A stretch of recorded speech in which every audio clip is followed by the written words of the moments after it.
Thank you very much for waiting. We will now begin the afternoon program. The final session is titled Reconstructing Global Architecture. Allow me to introduce the speakers. The moderator is Kenichiro Sasae, the president of the JIIA. Panelists are Dr. Joshua W. Walker, Dr. Bill Emmott, Dr. Birahari Kisikan, and Ambassador H.K. Sin. Please refer to the brochure for the background of the speakers. Now, please welcome Mr. Sasae, the president of JILA. Stomach is filled with snacks, or good lunch, or empty, whatever. This session is final wrap-up sessions.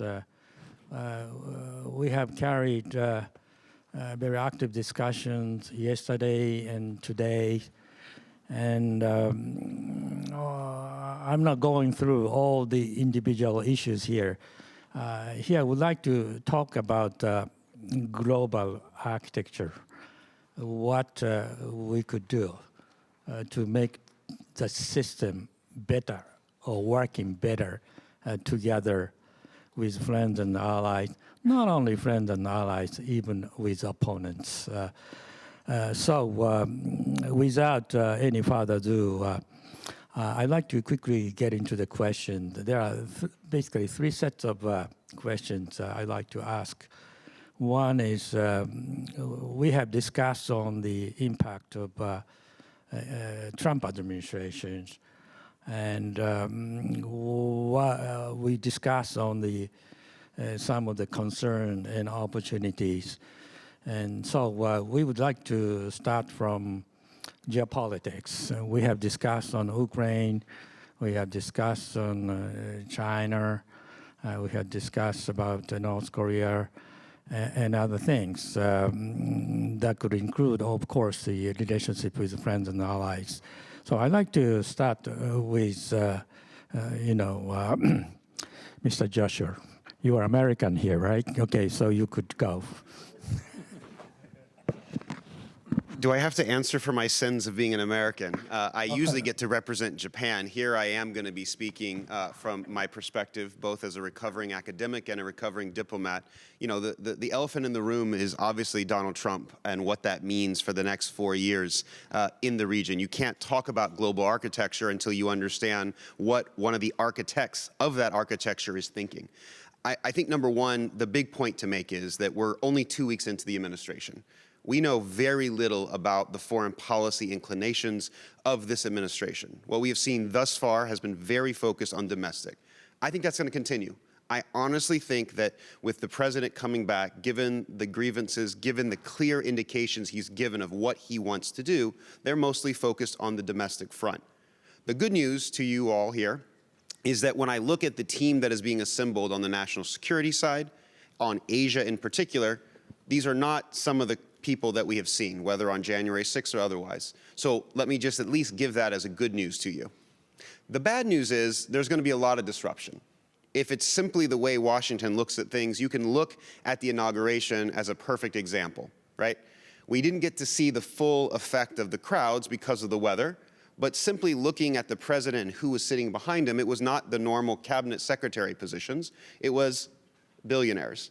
It were the people that are going to drive the technology of the future. And you can tell that as a businessman, Donald Trump has a very different perspective than many of the presidents that have come before. I think that's important from a global architecture point of view because it might mean that the president might listen to advice that is not coming from bureaucrats. It might be coming from Elon Musk. It might be coming from his family. That's not a statement of positive or negative, although many people who have focused on these things might think it is. I think this is something that we all need to consider and understand about what this administration looks like. It's interesting to listen to the Trump team. They don't call this Trump 2.0 because from their perspective, this is like 5.0. Because from their perspective, they didn't lose the last election. They've been preparing the whole time. And while last time they may not have been ready for it, this time they might be over ready for what comes next. The question then becomes, how does the rest of the world respond? And depending on where you sit, the perceptions of you, personality is going to matter more than ever before. I think the president has a proclivity towards the focus on the leader, less important whether or not you're a strong man and from an authoritarian state or a democracy, and maybe you're weakened by the domestic politics. So the question becomes, all of us should be rooting for the success of the President of the United States, particularly in Tokyo, where the US-Japan alliance has been the main pillar of security over the last 80 years. But those 80 years are now changing in dramatic ways. So whether it's in my office looking across the street at the United Nations, where the US has a very different point of view, and I think Elise, who's coming in, the new ambassador to the UN, may be very different than the ambassadors we've had in the past, certainly those that have worked in the Foreign Service before. And so I think we should accept that and also understand that the public sector responsibility, the approach of a nation state itself is fundamentally changing. If you believe that the greatest competition that is coming in the future from a geopolitical point of view is between the US and China, it's actually not the US government versus the Chinese government, it's the US private sector versus the Chinese state and different functions of it. That has pretty significant consequences when you think about this region of the world, the way that Japan, the way that India, many of the other countries will be thinking about it. So I think that's the starting point for me. The second point that I'll end on before we go back to other pieces is, I think often the world focuses far too much attention on Washington, D.C. Now, as someone who grew up and spends a lot of time when I'm not in Hokkaido in D.C. thinking about these things, I love the attention that Japan gives to D.C., but it might be misguided. If I'm looking at the Trump administration, I think you should be looking to Florida. I think you should be looking to New York. You should be looking at Texas. That's where you're going to see the trend lines and the ideas there. I think sometimes the president would much rather have people visit Mar-a-Lago than the White House because he feels more comfortable. I also think that in general, the U.S. system is becoming more complicated. Governors have a larger role, particularly when it comes to economic security, investment areas, and private sector areas here. And I think also the way in which America is thinking about the world, the fact that the administration's most significant comments on foreign policy have focused on its near abroad, focused on Canada, Mexico, Panama, Greenland. I'm glad he's not wanting Hokkaido, but in many ways, this is the beginning of something. So I think we all need to understand that, the motivations behind it, and also understand that maybe the value system that we have created since the end of World War II, it's not that Donald Trump is destroying this on his own. He, in some ways, is a symptom of a much larger cause of dissatisfaction of Americans who think about the world in the same way or in a different way because they're aggrieved and they feel like they've gotten a raw deal. They don't feel like they've been part of the international system, and any type of globalization is bad. So I think that is important. And it's also then important to realize the way in which the new administration comes in feeling that they have an incredible mandate. Whether or not that's factually based on how many people voted, it is true that the Republican Party, which is Donald Trump's party, controls all the levers of national state power, other than in the state reaches and in the private sector. What is that going to mean? Stay tuned. Okay, thank you. Before asking Bill to talk, Mr. Trump declared that he will be ending the war around the world. Do you think it's tenable? If it is not, do you think that we need to cooperate for the Trump to be successful in his mission? Look, I think that, Victor Chow this morning on our panel focused on the fact that, he said this and it was 24 hours. Clearly we're past the 24-hour mark, but I would point to the Middle East and say there was a deal there. Whether the war is over, at least for the time being, there is a ceasefire there. I would bet that Trump is going to find a way of getting the U.S. out of the Russia-Ukraine conflict. Now, that could be really bad news to our friends in Europe, but I think the feeling is that's not our fight. In general, America is going to focus on what we believe is in our direct national interest, and I think many people in the new administration look at Ukraine as being superfluous to what's happening, versus the way that many people have been discussing it here, where Ukraine is a canary in the coal mine in the international system. I think that's just not where the president puts it, and I have to say, there are a large number of Americans who agree with him, who say, this is something that if the Europeans can't handle this after World War II, then what are we still doing here? And I think many in this part of the world would say, okay, Ukraine matters, but what matters more is what happens in Taiwan, what happens in the Korean Peninsula. And I think that the president has demonstrated that he's not all that interested in getting himself involved in military conflict. He's been very clear and very critical of things like the Iraq War, things like the Vietnam War. So I think that this is a very different approach, a very different way of looking at it. But again, part of this will come down to personality. You know, I don't think he's going to be as hesitant to engage with Putin and others that he sees as strong leaders. And so I think the president is very interested in unorthodox, doing things that nobody else can do. If he can make a deal and he can be the one that gets credit for it, he will take advantage of that opportunity. Thank you. In terms of whether we should keep the status quo or not, both Trump and Putin and Xi are anti-status quo. So getting into a very interesting period. Bill, you have a comment, especially from a European perspective. I mean, there are a lot of obviously stress and concern among NATO countries, and also Europe in general, and also specifically some countries are faced with tremendous domestic difficulties. What's your perspective on how to make Trump administration work better for the friendship and alliance with NATO and European allies? Well, I think my perspective begins with first of all, the general question, I'm not quite sure what the status quo is, so therefore I'm not quite sure who's for it or against it, because I think that is more up in the air and has been for some time than perhaps we generally think. The second part of my perspective is that I think you have to think of geopolitics. We're in, as Bilahari often writes and speaks, we're back in a period of the norm, great power competition, always normal. But what are these great powers? The fact is that the strong great power is the United States. Russia has had a desperately mistaken war in Ukraine, which has greatly weakened Russia, lost its position in Syria, absolutely weakened itself in all sorts of ways, and indeed humiliated itself in large respects. China is not in a good state.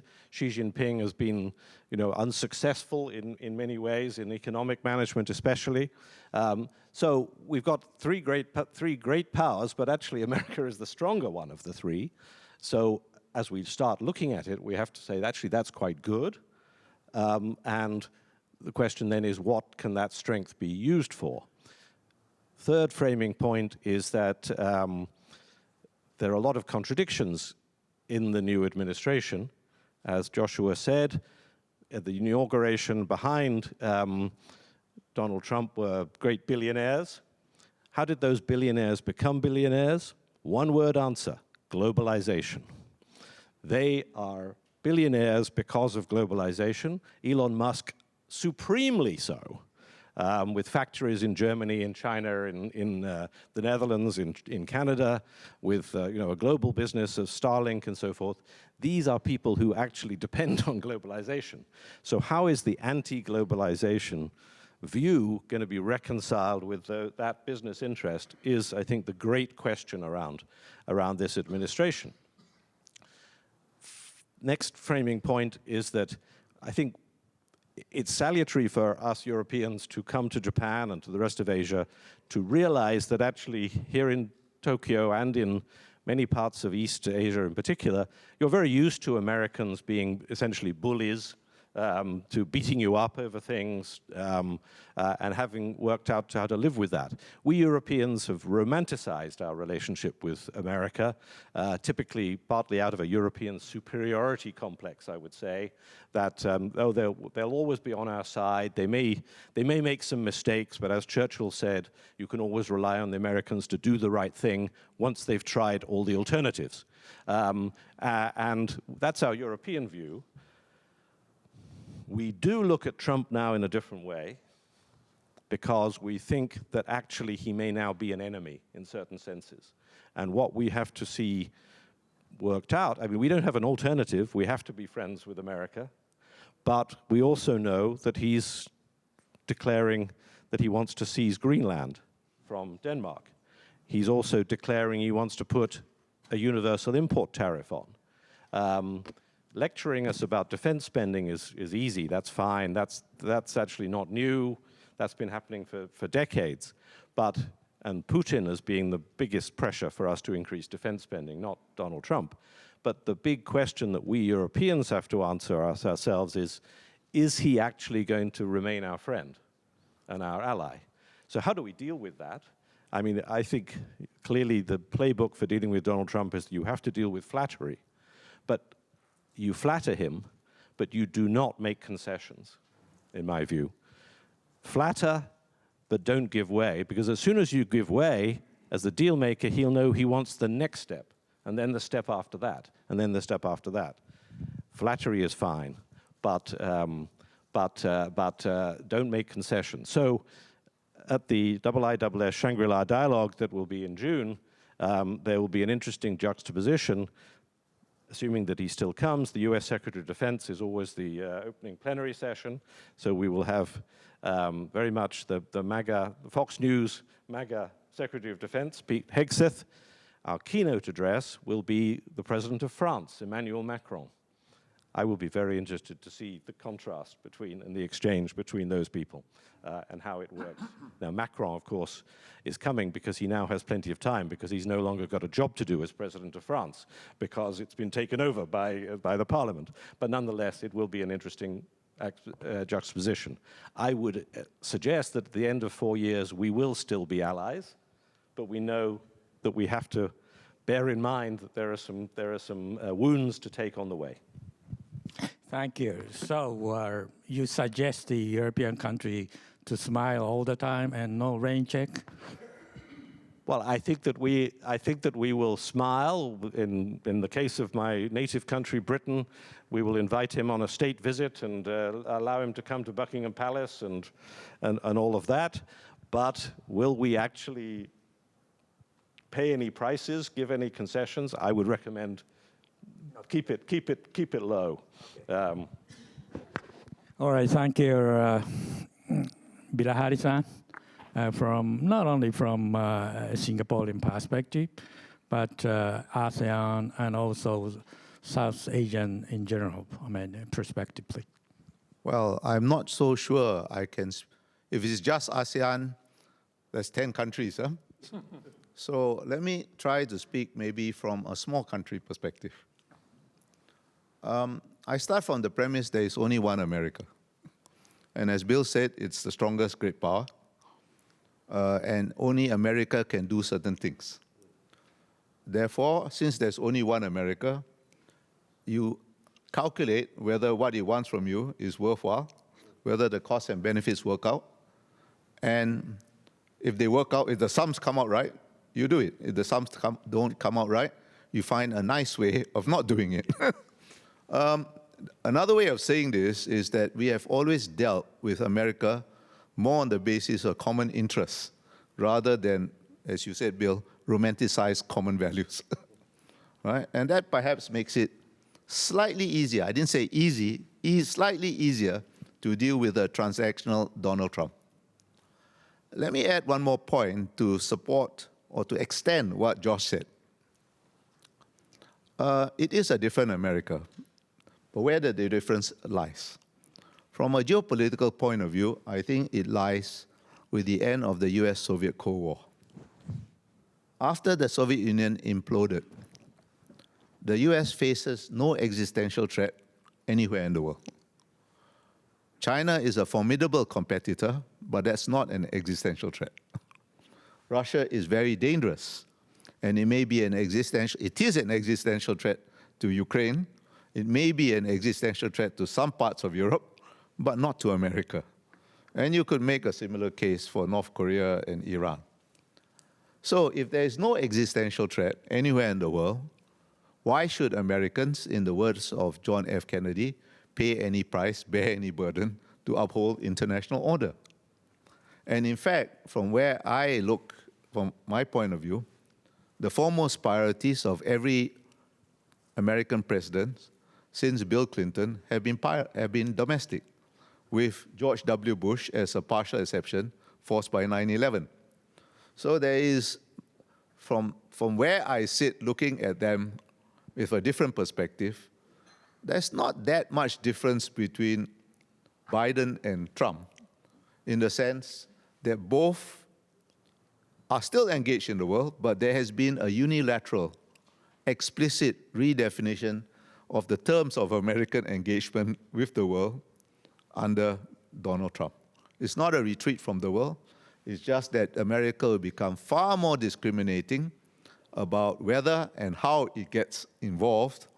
And of course, the guiding principle is American national interest, or to use his language, putting America first. So this is something that small countries have been used to. We have always lived with this America. We have managed to work with it quite well. We managed to work, and I think we can, provided we keep our heads and keep a cool head to work with the new Trump administration. Thank you. Thank you, Bilahari. I know that Singapore is very good at this art of the deal for many years, not to mention the Trump art of the deal. But let us talk a bit more about what he could do to the region later on. But perhaps, Hemant, you have something to say.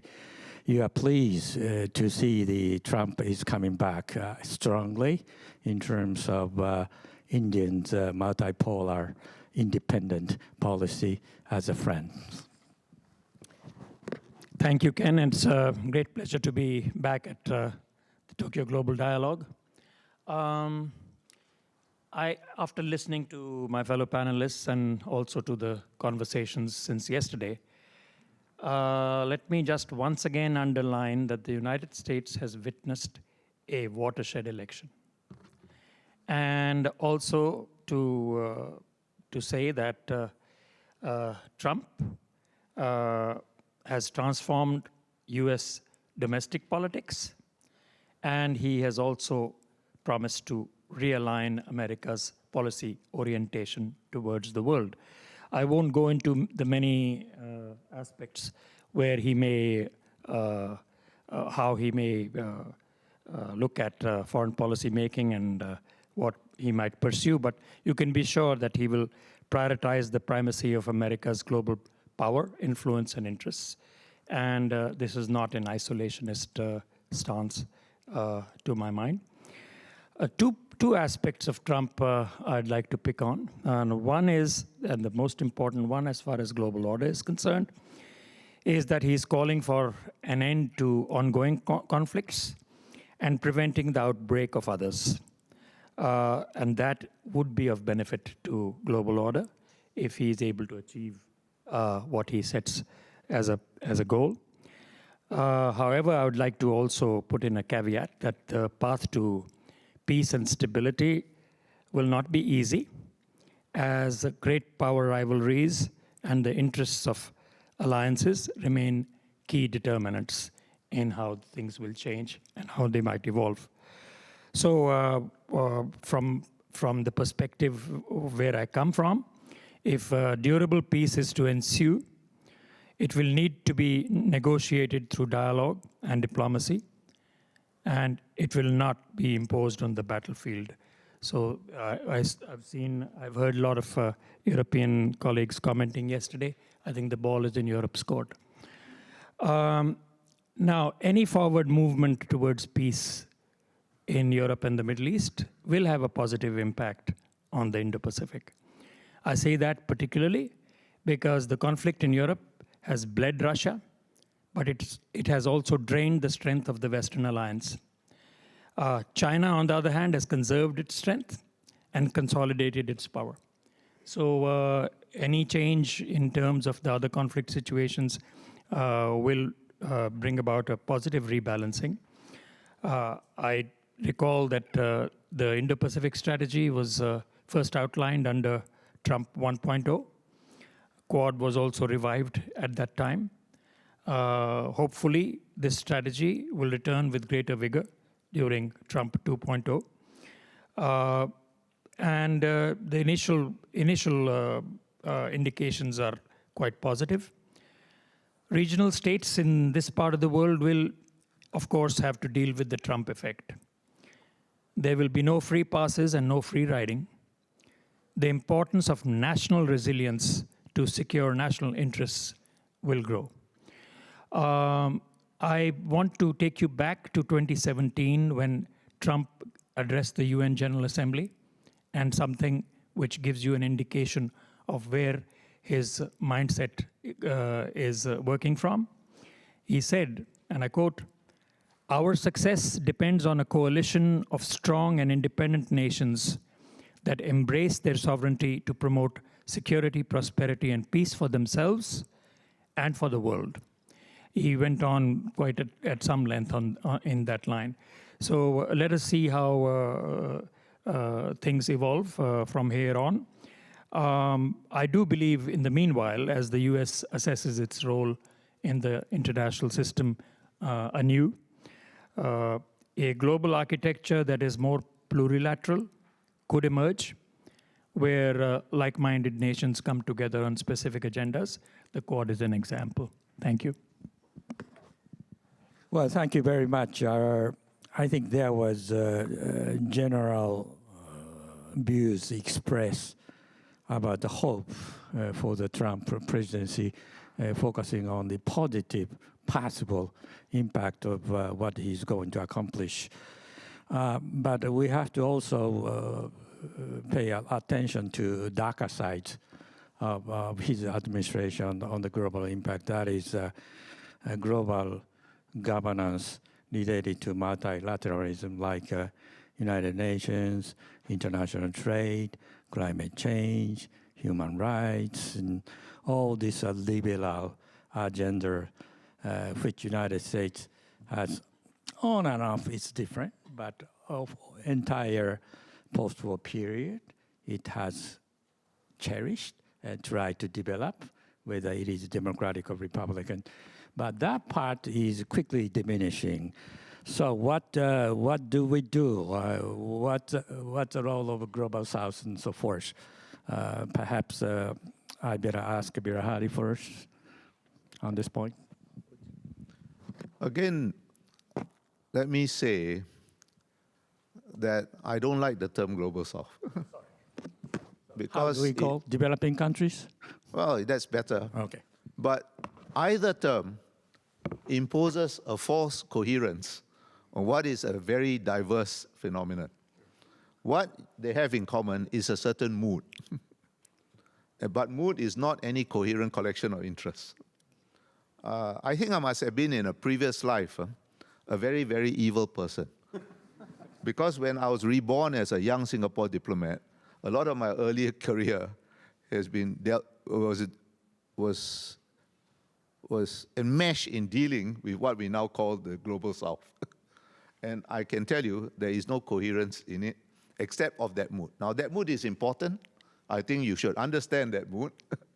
But I think this idea of the Global South is taken much more seriously in the West than among those of us who are members of the Global South.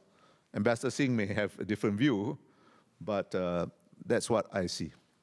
Now, that said, I think it's important to understand that mood. It's important when you try to operate in multilateral institutions like the UN, the whole UN system. It's important. But it is not the be-all and end-all, right?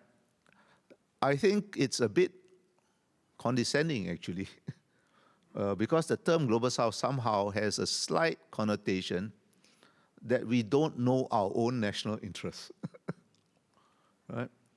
The members of the Global South, among other things, differ vastly in the degree of their integration with the global economy, which is still intact, right? They differ vastly in their relationship with the major powers, whether it's US or China or Russia. In other words, something to be taken note of, but not to be the primary consideration in anybody's calculation of national interest. And from that point of view, how we will deal with international issues will vary from issue to issue, from country to country, under this umbrella term, the Global South, which to my mind is mainly of relevance in multilateral institutions like the UN, where you're trying to get out the votes for something. But even votes in the UN have an importance, but in proper perspective, in proper proportion. Thank you. Well, let me ask you a bit. When United Nations Security Council is not working well, and there is some effort underway for many years to reform and change it, do you think it's worthwhile for us to put a lot of energy to reform? Is that going to be successful? Okay, put it this way. There's a lot of criticism of the UN Security Council over Ukraine, Gaza, right? These are not new criticisms, because the same criticisms occurred, say, over Iraq in 2003, and you can go back as long as you want. In fact, I don't agree that the UN Security Council is not working well. It's working as it was designed to work. That's why there is a veto for the permanent members. The veto is not ideal, but it is a practical compromise to make the UN work. It's the fuse box that blows in order to prevent an overload of the system and blowing up the whole system when the interest of major power is engaged. It's the price you pay to have any kind of Security Council rather than no Security Council. Now, is it going to be reformed in any substantive way? My answer, I think I was asked this at the last Tokyo Global Forum, and I'll give you the same answer, no. There will be no meaningful reform of the Security Council. Why? Because it's not in the interest of any of the 5 permanent members to reform it. And it's a tautological situation where you have got to get their agreement in order to get reform. And there have been many. Again, because of evils of my past life, I spent a lot of time in what I call a never-ending working group on Security Council reform. I think it's been going on for more than 30 years. Never ending, never working. It works a lot, or there's a lot of activity, right? And if I have a grandchild who's foolish enough to join the Singapore Diplomatic Service, no doubt the working group will still continue working. So frankly, I think it's something that we can try, but I wouldn't expend too much energy on it. Well, always skeptical view about the possibility of reforming UN. Perhaps a person like, former ambassadors here might have something to ask you later on. But let's go to Hemant from your own perspective, not necessarily purely from Indian perspective, on the role of Global South, or whatever the terminology you use. Thank you, Ken. Let me just quickly revert to what Ambassador Kausikan was saying, and I'd like to say that for India, mainstreaming the interests of the Global South is a very important part of its foreign policy platform, as is recourse to multilateralism and belief in the UN Charter. So to your point, Ken, let me say a few things. I think that the theme of this year's TGD, which is resilience, global resilience, reviving global resilience, it does indicate a certain nervousness about the precarious state of world order. But it can also be taken to signal a desire to circle the wagons around the status quo, retaining the privileges of a few. So from my perspective, let me share that the status quo is no longer aligned with the prospects for global resilience in the 21st century. We see multilateralism, which is gridlocked, needs root and branch reform. We also believe that I can say that a reformed system cannot be based on existing power structures or continuing efforts to perpetuate their dominance. It must incorporate more equitable and cooperative relations among nations. And I say that particularly because I won't go to developing nations, I'll stick with Global South. the nations of the global south are the ones who need the UN the most. And they need the UN Charter-based global architecture the most. So the two other aspects which are going to impact resilience, one is reglobalization, which is already underway. And this has a stress on national interests and national identities, while recognizing the need for transnational economic cooperation. So this reordering is already underway, and I think it will continue. And then there's another element on the resilience front, which is the increasing tension between diminishing unipolarity and growing multipolarity. Certainly a new global landscape is emerging, but we still see that a rising Asia continues to be underrepresented as a key determinant of world power. Now let me turn to this session's theme, which is reconstructing global architecture with a question mark.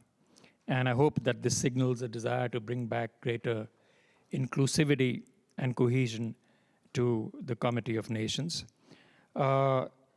Nonetheless, it's useful to recall what we are facing at the current juncture. What is the bedrock of global architecture? It's the nation state. Now, nations act primarily in their sovereign interests, but they also contribute to the collective actions for global good, which is why the multilateral system exists. So we must start with ending the series of multiplying violations of the principles of respect for sovereign equality, territorial integrity, and political independence of states. And that's important if we are going to preserve global order. The unfortunate reality of today is that we see statecraft, which is based on coercive power. Unilateral assertions largely prevail. Recourse to dialogue and diplomacy to settle disputes has waned. There is cooperation on global issues has weakened, and hopes for a more equitable and more democratic world have receded. There is continued hegemonic dominance of the great powers, their alliances, and spheres of influence. There is growing multipolarity on the one hand, but there's also weaker multilateralism on the other hand. The prevailing trend is to talk about upholding rules-based order while not hesitating to break the rules in practice whenever expedient, and also undermining multilateral institutions. Economic coercion and unilateral measures as an integral component of geopolitical strategy are extensively being practiced. Instruments of collective security are being employed and deployed in a manner that is not in accordance with the UN Charter. The West's Ukraine-related sanctions have caused substantial damage to the global monetary, financial, and trading system at the cost of the global South. So I'm not surprised that there's growing alienation and skepticism across broad segments and sections of the developing world or the global South. The search for alternatives is growing. Interest in BRICS is increasing. These are trends which really show, give you three conclusions from my side after looking at these trends. First is that the failure to uphold critical elements of international law opens the door to abandoning them entirely and can only lead to a more dangerous world. The second is that the challenge today is not so much of reconstructing global architecture, but of restoring universal adherence to the purposes and principles of the UN Charter, respect for international law. There can be no exceptions, no veto powers, and the UN system must undergo root and branch reform. If we mainstream this perspective and engage in collective decision-making, including inclusively the nations of the Global South, we can impart greater balance and resilience to global order before it fragments further. Thank you. Well, thank you, Hemant. So you still have a hope for the UN reform, one way or another? it's not the UN reform, it's a root and branch reform, and it's not, and not just the Security Council, but across the board. And for the reasons which I have already outlined, because the principles and purposes of the UN Charter are not being observed, and international law is also not being observed. So that is a fundamental belief, because for developing nations, and India is still 78 years old, 77 years old as a nation, multilateralism is at the root of defining a rules-based order in which we can progress and prosper. Thank you. What about WTO, convention, the framework, and also Paris Agreement on climate change? You want to say something? Two-finger intervention. Okay, all right. I agree with everything that Ambassador Singh has said as an aspiration, right? Whether it is a practical proposition is an entirely different matter. Part of the problem, when we talk about rules-based order, and I think it's important to all of us in this room, represented in this room, we may use the same words, but we don't necessarily mean the same thing. We place different emphasis on different rules. We place different interpretations on different rules, on the same rules, right? And that's a reality. Multilateralism, international law, the UN system, the UN Charter, these are all very important things, but they are tools of statecraft. They are not always going to be the appropriate tools, and they are not always going to be tools that can be applied. And international law and multilateralism in general and the UN system must be premised, can only operate on the foundation of a stable balance of power. And that stable balance of power must be based on strong deterrence and adroit diplomacy. Right, I think that's exactly the point. When there is a system working, there has to be some power supporting those systems. I think fundamental issue is that there is a lack of power collaboration among the major ones. So, what's the reaction, Bill, from your perspective? Well, first of all, my first reaction is I agree entirely with the poverty of the phrase, the global south. I want to underline that as an old newspaper man, that this is a terrible headline in many ways. But secondly, I'm going to revert to my, although I play in geopolitics, in my core being, I think I'm an economist. And one of the realities of the current state of the world is that there are a lot of slogans there, one of which is deglobalization. During the early part of the computer revolution, a Nobel Prize winner, Bob Solow, came up with what was called the Solow paradox, that he said he could see the computer revolution everywhere except in the productivity statistics. And today, the reality is that you can see deglobalization everywhere except in the trade statistics. So remarkably, despite the fact that we have all sorts of protectionism, all sorts of defense of national interests, and obviously a lot of the use of phrases like deglobalization, decoupling, and so forth, actually world trade continues to grow quite strongly. And indeed, it grows even a little bit faster than world GDP. So the question is, what does this mean? Why is this? I think two things that are pertinent to this discussion. One is absolutely what Ambassador Singh says about multipolarity, that we do, while we see at a geopolitical level a certain unilateral behavior, the reality of the world is that what has developed is a world where there is a greater dispersion of economic and national power than in the past, and that world trade figures reflect that. Just looking at this region, the remarkable and important change is that after decades in which China outgrew everyone else and was the sort of hub, now there are faster growth rates than China in Vietnam, in Indonesia, in Malaysia, Singapore I put in a different category, but even in the Philippines, that actually there's a rebalancing underway. Let's hope it continues. I'm not a foolish enough economist to forecast, but nonetheless, we're seeing a rebalancing because of this dispersion of economic power in the world, and that is what's driving the continued growth of global trade. The second thing that's driving it is that once you put up barriers, such as high tariffs on Chinese exports into the United States, commerce finds a way to get around those barriers and rethinks supply chains. So bilateral barriers simply force the river to go in a different direction and get to the sea in a different way, but doesn't change the fundamental commercial aspiration.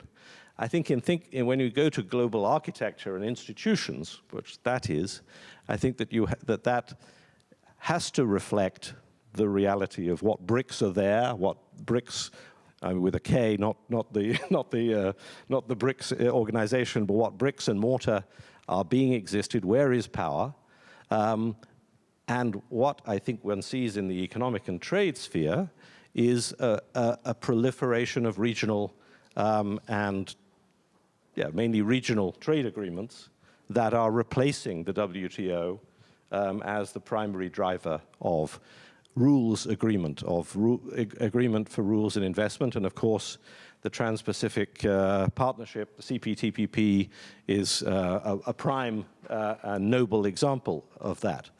I think we are probably going to see a further development of that because there's no chance of the WTO working again for many reasons, not just America, in the way that it did. Now, those kind of regional agreements are going to be important, and then trans-regional agreements like the one that the European Union is just finalizing with Mercosur in Latin America. So I think that the world can reinvent its global architecture, partly from the bottom up, which comes back to why is the Global South not a coherent idea? Because actually there are an enormous range of power, of extensive power and a range of interests that are involved, and that actually what's notable about the developments that I describe is the range of powers that now feel they have agency and influence and the ability to make more independent decisions. And I think we should absolutely all welcome that. When faced with a particular binary question, are you with us or against us over an issue, Ukraine or something, it can feel frustrating to the Western or European, the American or European policymaker or the Japanese policymaker, but actually it's an extremely good thing that we're not dividing into a world of simple camps, and that actually there's a lot more powers with agency and influence, and we should seek to embrace that. In any architect trying to build a structure needs to go with the forces of the world as they are, rather than a top-down vision of how one would like it to be. Well, thank you, Josh. Well, clearly I'm more Japanese than American, given my restraint to do a lot more listening than talking. It's something that Americans are going to have to learn in some ways, but I also think that what I hear may not necessarily reflect the law of the jungle that we're about to see, right? And it's always been that way. I think one of the challenges that I think about is we're here in Japan. We're talking about the Indo-Pacific. I don't think Japan gets enough credit for having literally put words in the mouth of American diplomats, the way that the Quad has come out. And so, yes, we can bemoan the UN, but I think, as I heard very well from our friend who worked so long in the UN, it is set up to work the way it is. That is a reflection of the post-World War II world. It's now 80 years. It's time to move on. And that doesn't mean you need to get rid of the UN. It just means that when it comes to some of the major issues of the day, that may not be where they are. And I think that when you have a very pragmatic interest focus versus values-based focused administration, things are going to get done more quickly. They're going to be done on a bilateral level because that serves our interests much better as the bigger power. Double clicking on the point that was made, one of the biggest differences this time around is not necessarily just Trump and his team being more prepared and being kind of ready to go on day one versus being surprised last time. It's also the state of the world. Europeans are in a totally different state. As you already mentioned, who's the leader of Europe? We can't find anyone to call at this point in time. Britain's no longer part of Europe. Germany's going through elections. France is going through it. If Italy is your strongest power and the prime minister of Italy is your greatest leader, good luck with that. And also one more thing, we have not talked at all on this panel about China. I'm surprised that most of this dialogue has been actually talking around the very basic and obvious question that we're debating in the US. And so if we are the only ones that are going to say it openly and directly, then being put in a binary, I get it, it makes sense. You want to call yourself whatever you want, but at the end of the day, if the two biggest players in the international system are heading towards a clash, whatever that clash looks like, where can we learn? And that's why, as someone who's dedicated my life to focus on US-Japan relations, but not necessarily in the context of bilateral, I see Japan's role in the world, at the United Nations, in the Middle East, in the global South, as being the greatest area of interest for the US. Because if the US is going to focus on our individual interests, then in some ways, Japan is that great ally that both from a private sector point of view, Japanese companies can no longer grow in this day and age without being globalized. American companies still can in many ways. And given that we're a continental power with lots of resources, particularly on the energy side, as Russia has been cut off from the international system, as the Middle East continues to go through its maturations and trying to figure out what that's going to look like, I think Japan has an incentive on the issues that you already mentioned about climate, about some of these other issues that have become politicized in my country. We're going to need Japan more than ever. I would predict that the next 4 years will be the most consequential the international system has seen, not just because of a very strong president, but because in those 4 years, this is Japan's moment. If Japan does not seize this moment, not doing it like the superpowers might, then both demographically, economically, currently being part of the G7, Japan will no longer be part of the G7. You're going to have India, Indonesia, many of the countries we've been talking about in a broad context that will take their rightful place with the size and power. And again, one more pitch. We talk a lot about hard power, given that that's the nature of the geopolitics international order. I actually think Japan's greatest strength is on the soft power side. The question is, how do you translate that? It doesn't matter if you can't play, because the games and the rule of the system are set up to only focus on hard power. And I think that's where, whether it's small countries or whether it's countries like Japan that punch well above their weight in some areas, but well below their weight in other areas, it's time for us to reconsider that. And there's no better place to do that than here in Tokyo. I'll stop there. Okay, you mentioned about the role of Japan, but before coming to that, may I ask you one question? There is a much discussion on the U.S. politics and debates, how this administration will be, going on for the next 2 years or beyond that, 4 years after. In your sense that this is tentative, I would say, deviations of political pendulum, or this is more structural? There is a new America. America will never go back to the original,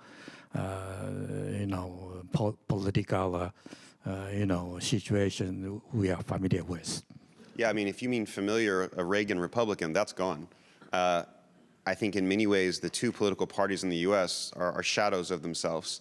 That trend has been going on for a while. My friend and former boss, Ian Bremmer, talks a lot about the G0 world, where it's really much they're there now.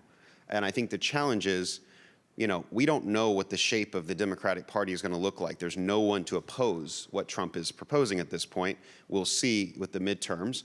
And I think in 4 years' time, whether it's J.D. Vance or some other standard bearer of Trump's version of the Republican Party, we're not sure what the debate is going to be. It seemed in the past you had this debate between kind of big government and small government. That's not what we're talking about. In some ways, watching the Republican Party doing what it's doing to the federal workers in D.C. right now is fundamentally different. So I think, in many ways, we talked about sovereign nations and the fact that there's only so much you can do in the internal maturations. I think one of the biggest challenges Japan has is it doesn't know how to use it. When I look at India and Modi and why he's so successful, he's mobilized the Indian diaspora community. And if you look at the tech leaders that were standing behind Trump, how many of those CEOs are Indian American? And are the Indians able to work with them? We don't see that on the Japanese side. You see it very successfully with the Koreans, you see it with others. So this isn't a statement about Japanese Americans per se, but it is saying the American system is a pay-to-play system. You have to be engaged in the game if you choose to take your hands off and not engage yourself. So I think hoping that things will go back, I think that world is over. And the question is, what's the world that Japan wants to be a part of? Because it wants to be part of a US-led center.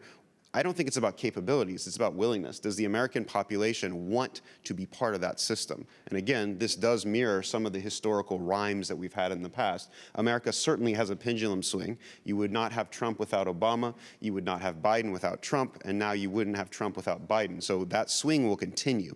But the broad scope of the kind of end of history type of thing is marching onward. And I think the question is, how will things as they accelerate with technology and AI and competition in all those areas continue to move? And the question is, how will Japan embrace that? Because putting your head in the sand and wishing that things would go back, that's gone.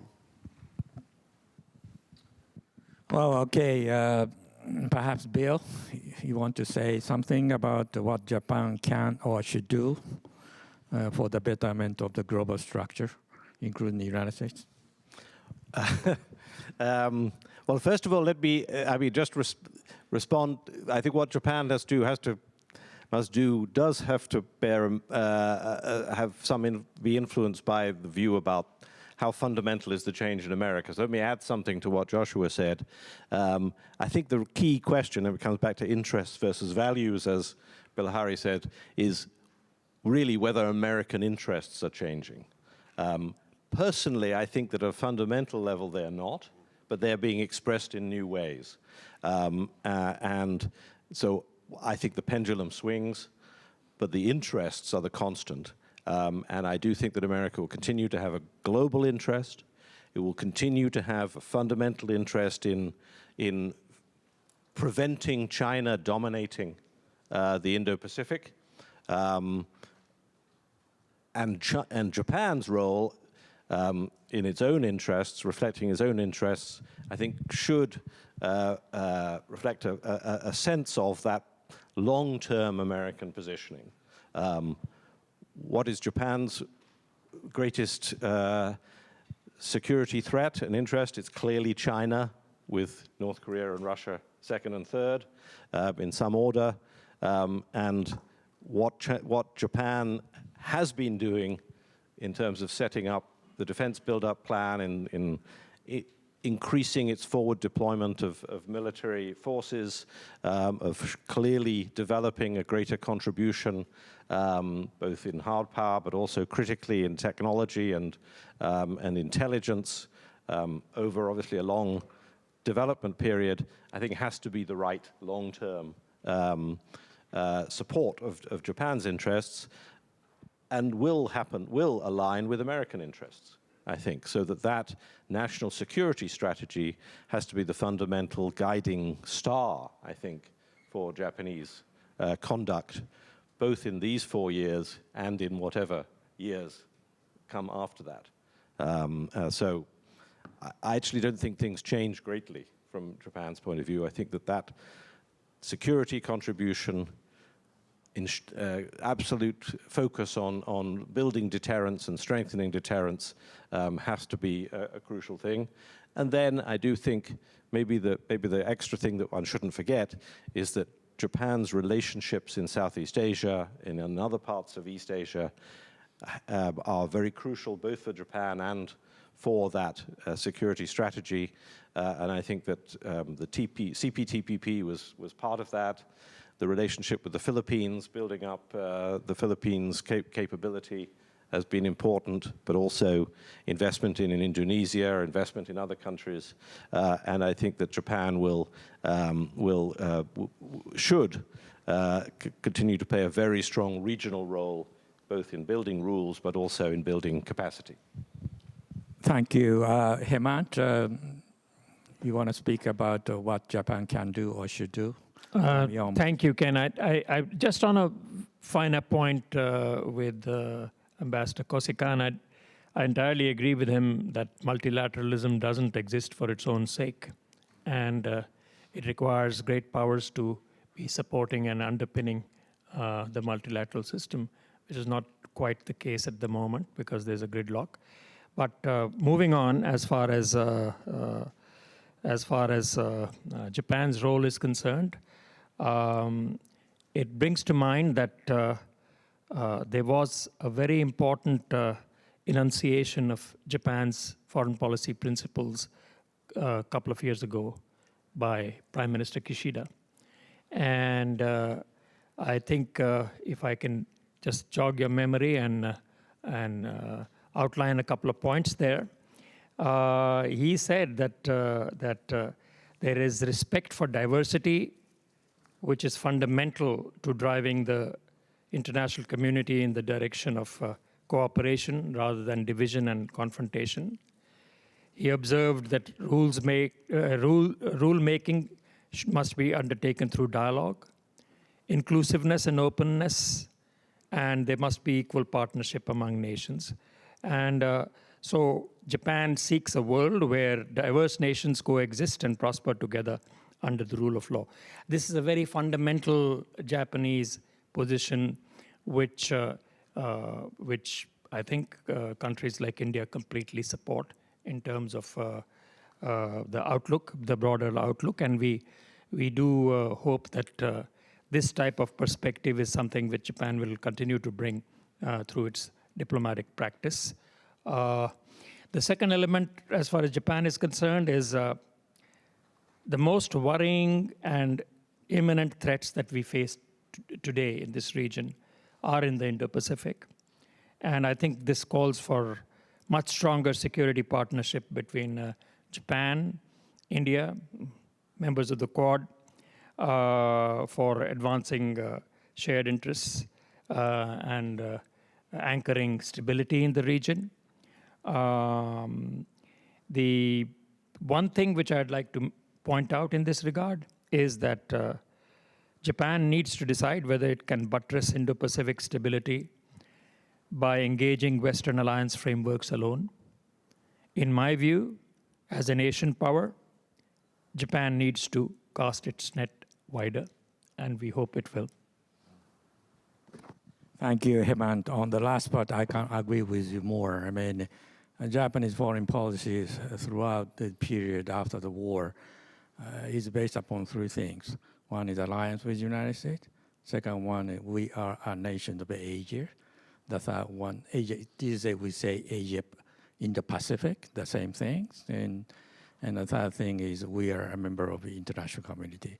These three continue to be there. And I think depending on how the politics will be played out internationally, I think there could be some change of emphasis and so forth. But still, I think these three continue to be there. Bilahari-san, you want to speak, Steve? Okay.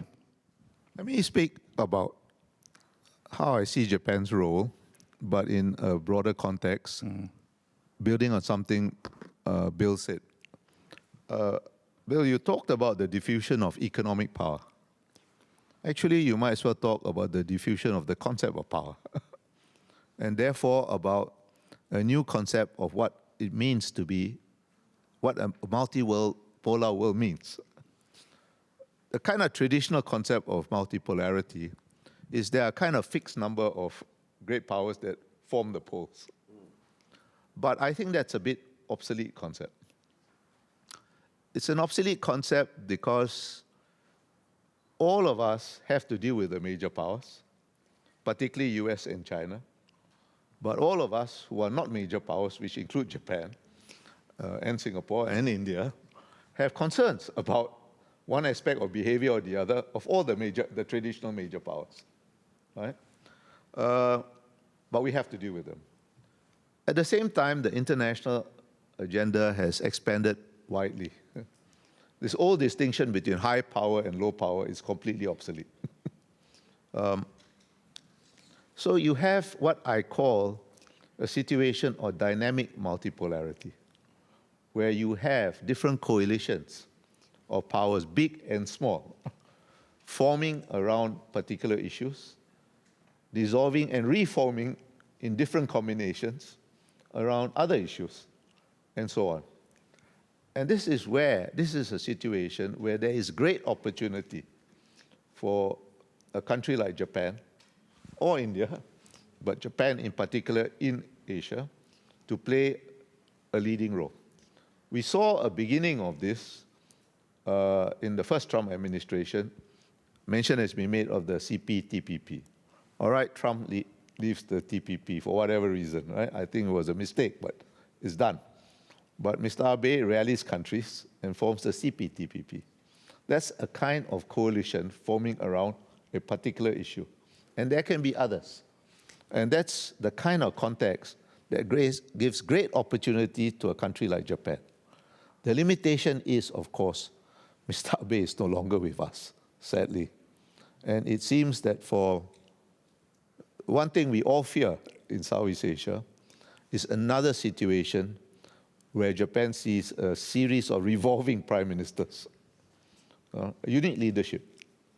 And that's our concern, that there is this opportunity, but the internal political situation in Japan may not allow you to seize the opportunity to the full extent.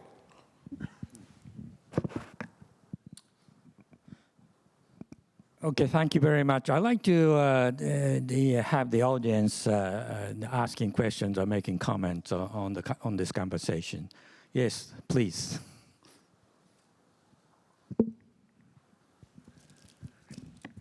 Thank you very much for a wonderful discussion.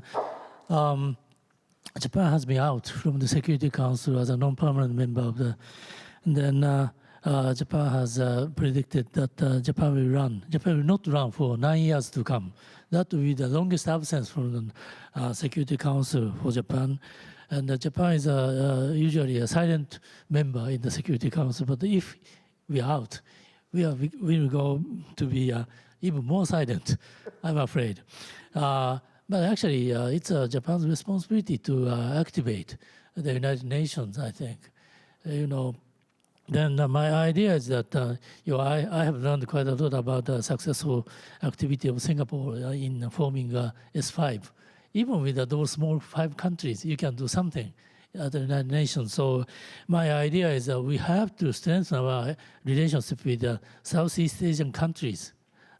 Not as ASEAN as a whole, but individually, Singapore, Indonesia, Vietnam, Malaysia. And then also, we can also have a good relation with India.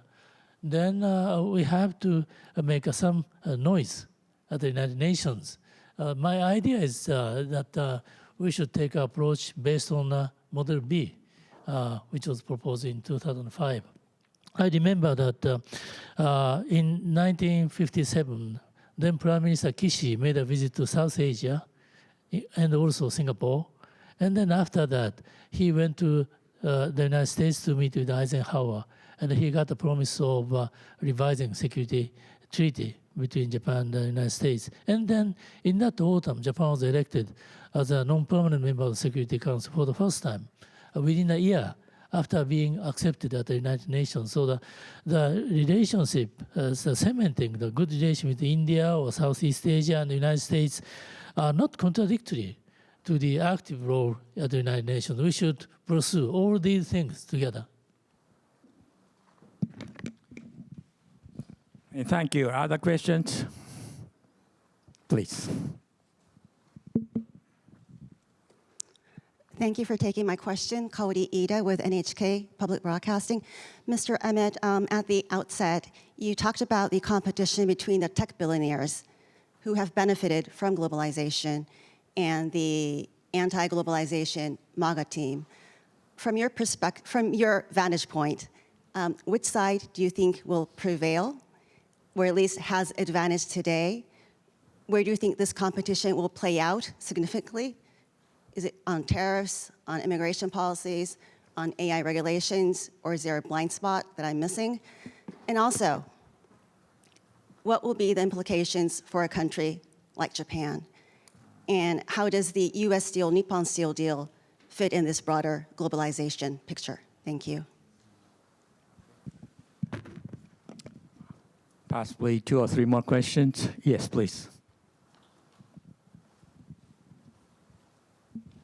My name is Shikata, Mitsui & Company Fellow. Let me ask Mr. Walker and Ambassador Singh about IPEF. As far as I know, Donald Trump has not touched upon IPEF after his inauguration, but I'm afraid he may withdraw from IPEF.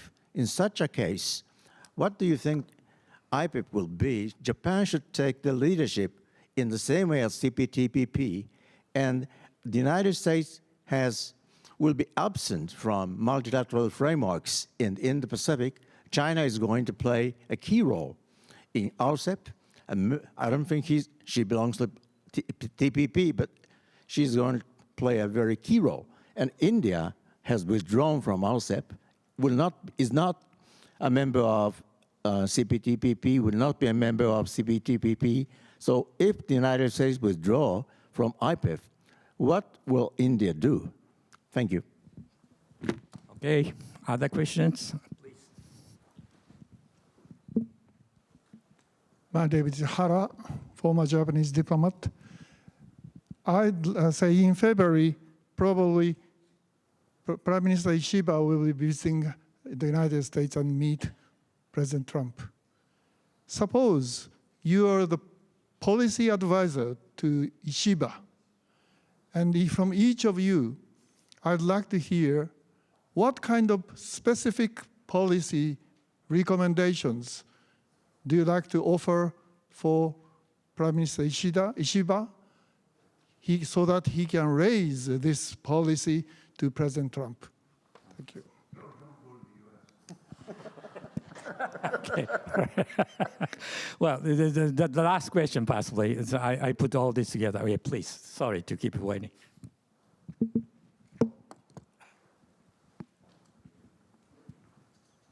Thank you for taking the question, Martin Huth from the Embassy of Germany. I noted in yesterday's panel, but also today, that when it comes to Japan and notably the European Union or Europeans, there is a bit of a different tonality and approach in talking about the US elections and the result of the elections. And that may have to do with the romantic relationship that we have had and that wasn't so prevalent in Asia. But the tonality is different. I think we are also going to witness a kind of international global competition for individual countries to get to some kind of agreement, you can call it deal, with the new master of the White House. And I'm wondering whether these two factors might actually drive us, in this case the Europeans and the Japanese, a little bit apart in this competition and different tonality and approach, or whether the things that bring us together in this situation, for example, the need to compensate and make up for some of the, and I would call it likely damage that is going to be caused in the international system, stopping of assistance to countries, withdrawal from international organizations, etc. We and Japan will have to work together, whether this force will be stronger and bring us more together, and there will be more potential for working together. So I'm a little bit divided in where the trajectory will actually go. And as I have the floor just on the UN, I would completely agree with you that we have not the best, but probably the only Security Council we can have, irrespective of whether it makes us happy or not. But you will have also noted that recently there has been a tremendous shift in, well, let's call it moral legitimacy that's moving from the Security Council to the General Assembly. You can respond to that, of course, that the Security Council doesn't need to care about this because that's where the power is. But I would nevertheless say it's a very interesting phenomenon to see this shift from the Security Council to the General Assembly.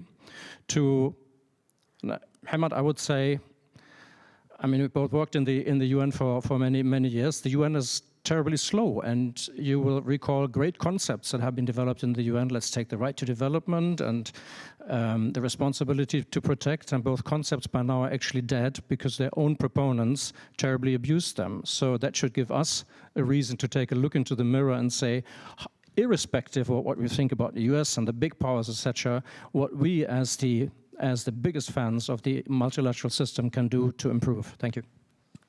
Okay, first and the last question about UN reform and Security Council. Perhaps, Birhara, you want to respond to, because you expressed some negative views. Oh, right? Not negative views. If you ask me, I think realistic views. If you ask me, should the Security Council be reformed? Of course. Will it be reformed? Of course not. All right? But I think you raised a very interesting point about the General Assembly, the gentleman from the German embassy. This is not new also.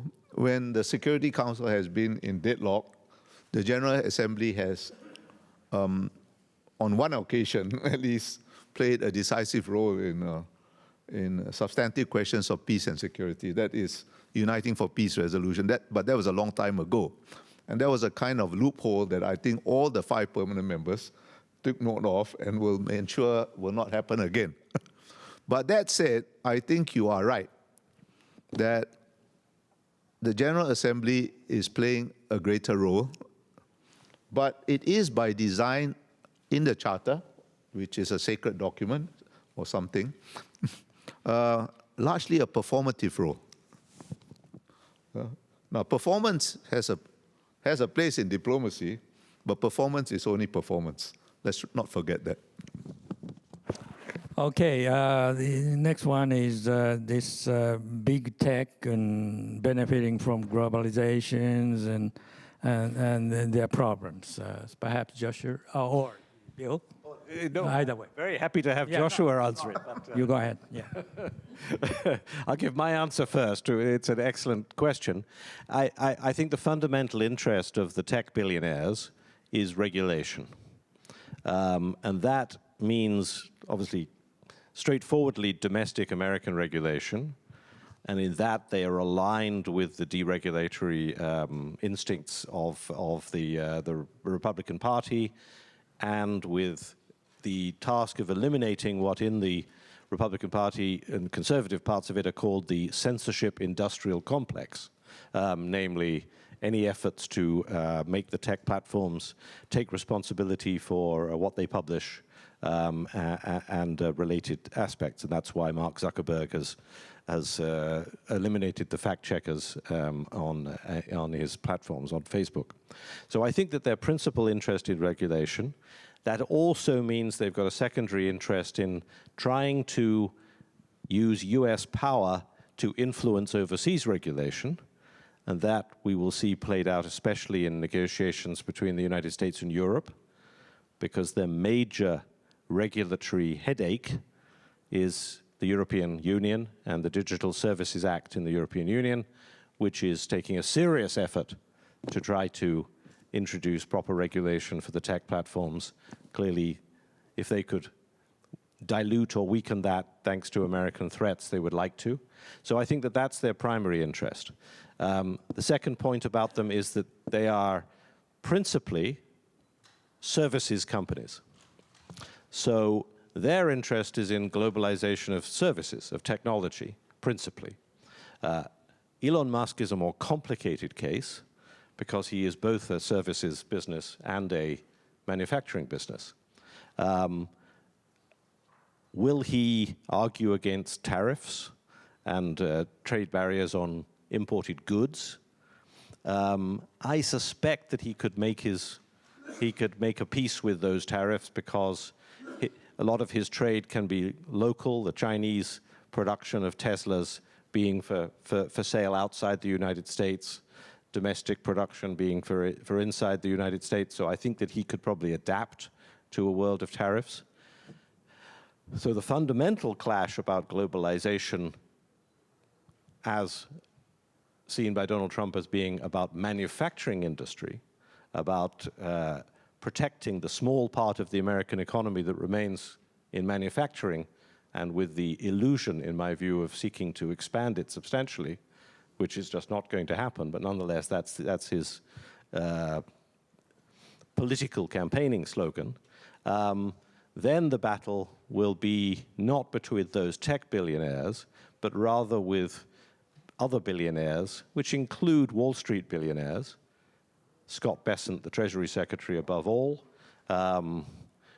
whose investment interests are more threatened by trade war and tariff barriers. So I think there will be a playing out of a kind of pro and anti-globalization thing, but it's not the tech billionaires who will be on that principally it'll be the other billionaires, in my view, who represent really the continued global interests of American business, which have international supply chains. Those international supply chains will be affected by tariffs. So the question is how that will be played out. If you come to Nippon Steel and US Steel, I think that this was a very unique case, an iconic brand. I think that there remains a 10% chance that a deal could be done if the proposal can be refashioned in a way that can appear to be a victory for Donald Trump. But I would give it only a 10% chance. Otherwise, I think Japanese business is back in the 1980s, where you invest inside the frontier, as with the transplant factories, as they used to be called, of the car manufacturers. Masayoshi Son is the pay-to-play example of Japanese business, and I think other businesses will need to do that. Final question, I'm just going to quickly answer, what would my recommendation be to Mr. Ishiba, because it brings to the EU-Japan thing. My recommendation to Mr. Ishiba, as long as he doesn't take Dan Snyder's recommendation that he should stay at home and not go, if he goes, he should say to Donald Trump, I'm absolutely aligned with you in defense. I'm going to build up our defense. I would like to get to bigger than 2%. But let me be very clear. If you put a tariff on Japanese exports into the US, that's your decision. That's your economic policy. I respect that. But we will put exactly the same tariff on American exports into Japan. And it will be totally reciprocal, is what he should say. And he should coordinate that message with the Europeans, who I believe will or should say the same thing. Very interesting. Josh? Sure, there are a few different things there. Yeah. I'm going to leave that one alone. Yeah, please. But I want to address the IPIF one. IPIF has no substance, so it doesn't matter who runs it, honestly. And I would just simply say that that's kind of the nature of the international order. Everything's watered down. So while I think it's great that India could run it, what does it actually mean, right? Just like the Quad, the whole value is being flexible on it. And I think, it wasn't TPP. We needed something that the administration could tout as a win. So the question is just what comes next, right? On this whole debate, I'll simply double click on everything that Bill said, because my senpai is always right on these things. But just from an American perspective, I do think understanding the politics of this and just how billionaires are playing and paying to play. And I get the fact that Masayoshi Son may not be Japan's favorite savior, but if Elon Musk is the first buddy, I think you need that. And so part of my advice to Ishiba is you need to go listen to the people that know Donald Trump the best. Bring a really nice gift, right? So in addition to what Bill was talking about, what's a gift that's mutually beneficial? Of course, the military, but it's energy, right? Like Japan needs energy. It doesn't have any. America wants to drill, baby, drill. Why not make that connection and say, we're going to help you build out the infrastructure from Alaska. You don't need Russia anymore. Whether it's realistic or not, that's not the point. It's about how big the number looks and how great the prize is. And then, I think in many ways, kento shimasu is the best phrase that Japanese have. I will seriously consider this, and then let him move on to other things. Like, do not get put in a position where you have to make a yes or no answer on anything. And of course, I think Ishiba needs better advisors around him at a certain point. We need Japan to be stable. We heard about the role of Japan's prime ministers. So, this is the only place in the world where somehow by being weaker, he's going to stay longer. So I think figuring out how to get a strong prime minister that can do things, it's critical, and I think this is a role we should all play in that area. So I'll stop there. Thank you. That's very interesting. Hemant, do you want to say something at the end to give advice to Prime Minister? Actually, Ken, if you allow me, I'll just respond to the two questions which were put to me. Yes. Thank you very much. So the first one was about IPEF. India was never part of the trade pillar of IPEF. We were part of the secure supply chains and the climate change and those aspects. And I can tell you that part of this agenda is very much alive and very much progressing under the Quad, because the Quad is taking up these elements very seriously.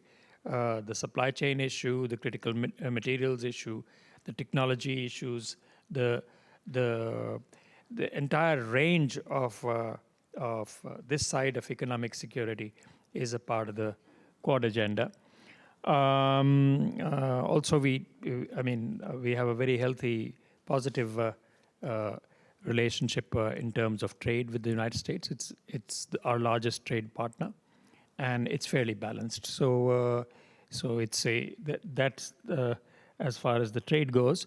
The other question, I think, was about moral legitimacy. Okay, so I'd like to put it to you that it's absolutely right that the General Assembly has moral legitimacy. The United Nations has 193 members. Those members are not the 15 in the Security Council. They're not the G20. They're not the G7. It is the 193 nations which constitute the United Nations. So the aspect of moral legitimacy is with the entire international community. And international community is very loosely referred to these days. Generally, my colleagues from the West, they tend to say that this is the international community. No, but the international community is not the Western countries. There may be 35, 40 countries there in that grouping. The international community is the 193 nations, many of them developing. So I think that the way to bring this entire debate back in a certain sense, along with the moral legitimacy issue, is to go back to the founding principles of the United Nations, to the Universal Declaration on Human Rights, and to really talk about the universal principles of freedom from fear, freedom from want, and to get together once more to support that kind of aspiration. And much of that aspiration is being upheld today by the nations, the diversity of nations in the developing world. So I think the moral legitimacy of the GA is just about right. Okay, thank you very much. I think this will be the end of discussion. Would you give a round of applause to the panelists? Thank you. Thank you so much. モデレーターの笹江理事長、ありがとうございます。 Thank you very much, Mr. Sasae. Please give the speakers another round of applause.